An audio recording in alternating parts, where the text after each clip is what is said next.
Ipinagtanggol ni OJ Diaz si Kim Chiu kaugnay ng isyong kinasasangkutan ni Bella Padilla at ng usaping IVF na naging paksa ng ilang netizens.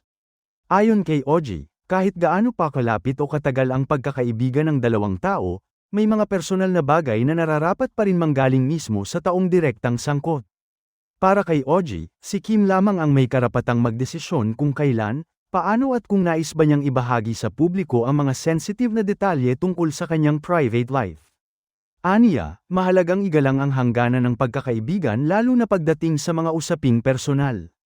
Lumutang ang isyu matapos mabanggit ni Bella Padilla ang tungkol sa IVF na iniuugnay kay Kim. Bagamat marami ang naniniwalang wala namang masamang intensyon ng aktres, hindi naiwasang maging sentro ito ng usapan at espekulasyon sa social media. Ayon pa kay OJ, maaaring doon nagsimulang hindi pagkakaunawaan dahil may mga bagay na mas mainam na ang mismong tao na lamang ang maglahad sa publiko. Sa ganitong paraan, naiiwasan ang maling interpretasyon at napapanatili ang respeto sa pribadong desisyon ng isang individual. Naniniwala rin ang talent manager at showbiz insider na dapat maging maingat ang mga kaibigan at malalapit na kakilala sa pagbabahagi ng impormasyon lalo na kung hindi pa ito kusang inilalantad ng taong sangkot.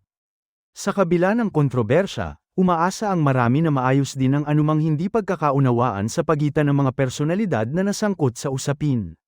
Para kay OJ, ang pinakamahalaga ay ang pagrespeto sa karapatan ni Kim na pangasiwaan at ibahagi ang kanyang sariling kwento sa oras na siya mismo ang handa.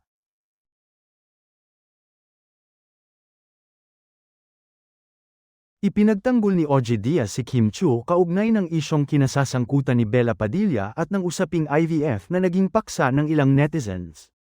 Ayon kay OJ, kahit gaano pa kalapit o katagal ang pagkakaibigan ng dalawang tao, may mga personal na bagay na nararapat pa rin manggaling mismo sa taong direktang sangkot.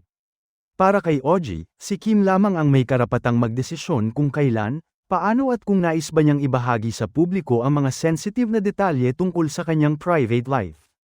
Aniya, mahalagang igalang ang hangganan ng pagkakaibigan lalo na pagdating sa mga usaping personal.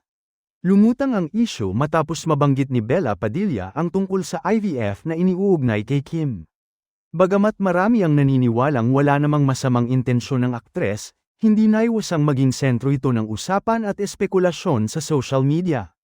Ayon pa kay OJ, maaaring doon nagsimulang hindi pagkakaunawaan dahil may mga bagay na mas mainam na ang mismong tao na lamang ang maglahad sa publiko. Sa ganitong paraan, naiiwasan ang maling interpretasyon at napapanatili ang respeto sa pribadong desisyon ng isang individual. Naniniwala rin ang talent manager at showbiz insider na dapat maging maingat ang mga kaibigan at malalapit na kakilala sa pagbabahagi ng impormasyon lalo na kung hindi pa ito kusang inilalantad ng taong sangkot. Sa kabila ng kontrobersya, umaasa ang marami na maayos din ang anumang hindi pagkakaunawaan sa pagitan ng mga personalidad na nasangkot sa usapin. Para kay OJ, ang pinakamahalaga ay ang pagrespeto sa karapatan ni Kim na pangasiwaan at ibahagi ang kanyang sariling kwento sa oras na siya mismo ang handa.